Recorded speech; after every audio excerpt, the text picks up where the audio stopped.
Olá, o nosso grupo vai conversar um pouquinho hoje sobre a recuperação judicial, mais especificamente tratando sobre a empresa Oi de telefonia, que aqui no Brasil a sua recuperação judicial foi muito falada.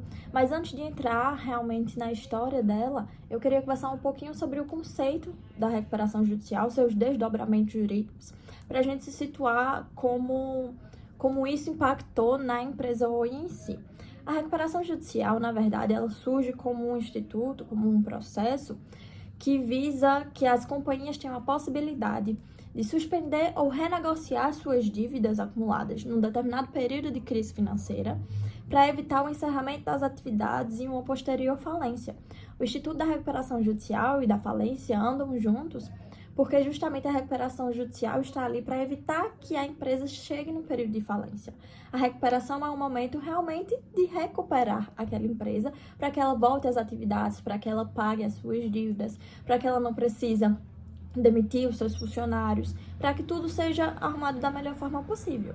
E aí, dentro disso, a gente observa o seu objetivo e a sua finalidade, que seu objetivo é realmente a superação dessa crise financeira pela qual a empresa passa, e a finalidade é manter a sua fonte produtora e manter o emprego dos trabalhadores, além de assegurar que aqueles credores tenham as suas dívidas efetivamente pagas. Porque quando se fala que uma empresa entrou em recuperação judicial, os credores ficam logo com medo. Será que não vai me pagar? Será que vai ser atrasado? Mas, na verdade, a recuperação ela surge realmente como uma proteção para a empresa e para os credores. E aí a gente vai conversar mais um pouquinho sobre o sistema da lista de credores, como funciona. Mas, em geral, a recuperação judicial tem esse conceito de realmente tentar suspender por um momento determinadas dívidas ou renegociar isso com uma proteção jurídica, né? Justamente por isso que é uma ação judicial, com essa proteção para que ela consiga fazer isso da melhor forma sem realmente chegar ao ponto de quebrar, vamos dizer. E aí, nesse sentido, existem alguns requisitos que são necessários serem cumpridos, como, por exemplo, o fato da empresa ela não poder ser falida, né? Ela não pode ser falida, senão não há o que se recuperar, entre aspas, já foi perdido, né? Existe um período de carência de 5 anos para a propositura dessa ação, que inclusive isso vai ser muito falado na empresa Oi, porque na verdade uma empresa ela pode pedir mais de uma recuperação judicial, desde que exista um espaço de 5 anos entre esses pedidos. A carência também ela serve para o caso de recuperação judicial de pequenas empresas e o responsável por essa empresa, ele não pode ter sido condenado em crimes dentro da lei falimentar. Então, na verdade, esse instituto ele serve como um direito que as empresas têm de buscar se reerguer de uma maneira lícita, de uma maneira que ela arque com suas obrigações, mas também que ela tenha tempo para isso, que ela tenha prazo, que ela tenha um respaldo jurídico necessário. E agora, conversando um pouquinho sobre a empresa Oi em si, eu acredito que todo mundo conhece. A sua recuperação judicial foi muito falada, é considerada uma das maiores recuperações judiciais do Brasil. Mas para a gente entender como isso aconteceu, a gente precisa voltar para o início dos anos 2000, quando nós não tínhamos ainda essa força da internet e realmente as grandes empresas eram as empresas de telefonia. Nesse sentido, então, o presidente Lula ele tinha o interesse de transformar a Oi numa super empresa de telefonia, como se ela fosse referência para o Brasil inteiro, que ela tivesse assim, que ela fosse realmente uma potência nesse setor. E aí, nessa tentativa de transformar ela como uma grande líder, existiram nesse processo algumas fusões da empresa Oi com algumas empresas de Portugal. Enfim, vários investimentos foram feitos de forma intensa para buscar alavancar, né, essa empresa no mercado, só que, infelizmente, nessa tentativa, algumas decisões foram tomadas de modo que a empresa, na verdade, foi o reverso, ela se afundou em dívidas, né? E depois, com a crescente de outras empresas, ela perdeu ainda mais força. E aí, nesse sentido, ela foi simplesmente escalonando em suas dívidas e foi um grande marco de fracasso político, na verdade, porque justamente o partido político do PT visava alavancar essa empresa, inclusive como uma estratégia política, e infelizmente não conseguiu. E aí essa dívida foi acumulada a quase 65 bilhões de reais, e ela, que era uma das maiores concessionárias de telefonia do país, teve o seu plano de reestruturação aprovado em 2017, no que ficou conhecido como uma das maiores recuperações judiciais do Brasil. E aí, isso teve vários desdobramentos que a gente vai conversar mais um pouquinho, mas basicamente foi realmente uma grande decepção, vamos dizer, porque ocorreu o efeito inverso do pretendido, né? Pretendia-se que ela crescesse, que ela fosse uma líder no seu setor, e infelizmente isso acabou acarretando em muitas dívidas, talvez uma má gestão que não soube lidar com essas decisões, e tornou-se esse grande boom assim no sistema político na época.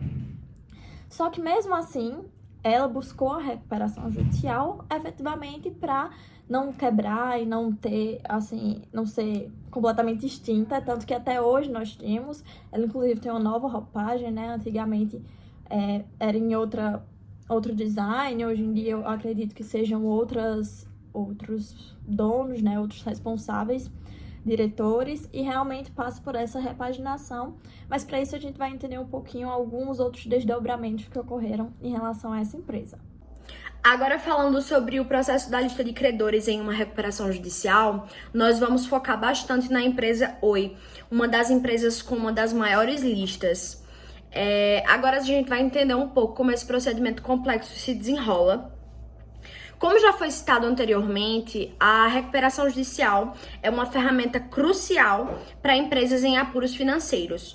Mas em torno desse processo está a lista de credores, que desempenha um papel fundamental na reabilitação econômica. A elaboração dessa lista é um processo minucioso que envolve a identificação, classificação e notificação dos credores, além da transparência com a participação ativa dessas partes, que são identificadas como elementos chaves.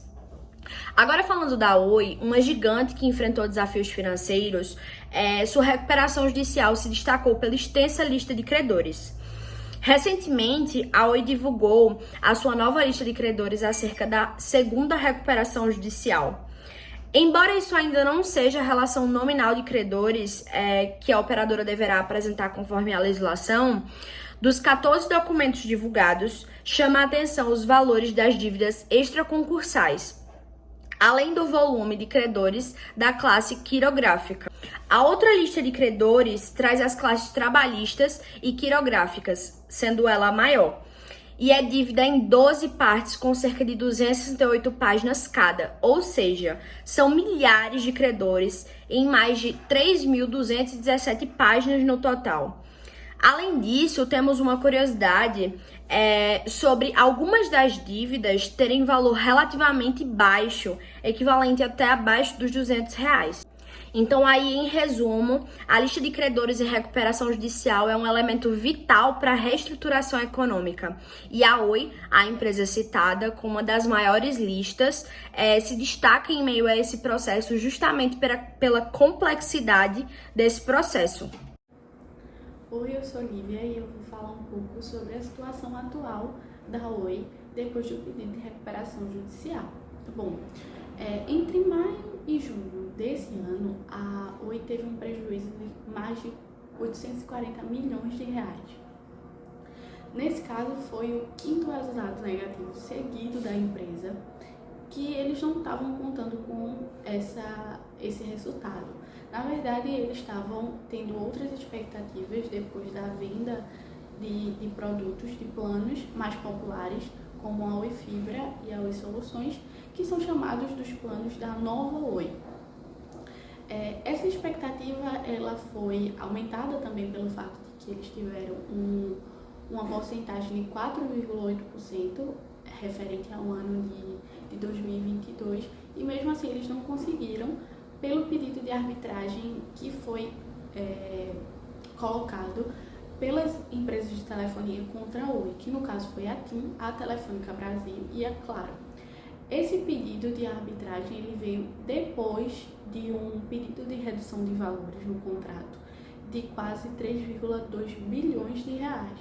Essas empresas de telefonia, elas compraram ativos telefônicos da Oi e não estavam tendo o cumprimento dos termos do contrato por parte da Oi e por isso entraram com esse pedido de redução e depois entraram com um pedido de arbitragem no mês seguinte.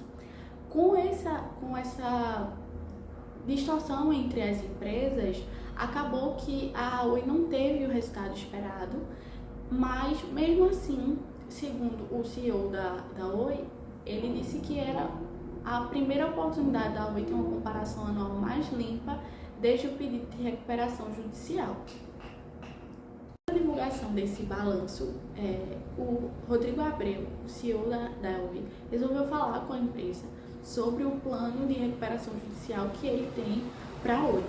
Ele disse que tem uma série de ações que precisa manter em funcionamento para que esse processo seja concluído da melhor maneira possível.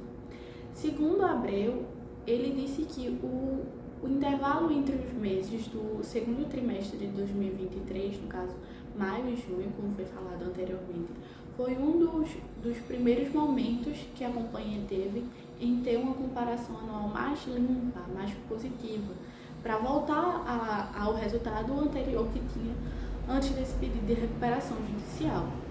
Ele disse que a expectativa é muito alta para o ano de 2024, com novos recursos que ele quer que chegue à empresa. Não foi muito específico em relação a isso, mas ele falou que entre o final do primeiro trimestre e o início do segundo trimestre de 2024, a empresa vai estar focada em reduzir o consumo, que é o que ela mais quer no momento. Sobre o pedido de arbitragem das telefonias móveis, Telefônica Brasil, TIM e Claro, elas só fizeram esse pedido, além do descumprimento dos termos do contrato, também pelo fato de que teve alegações de divergências de informações técnicas sobre esses ativos que foram vendidos.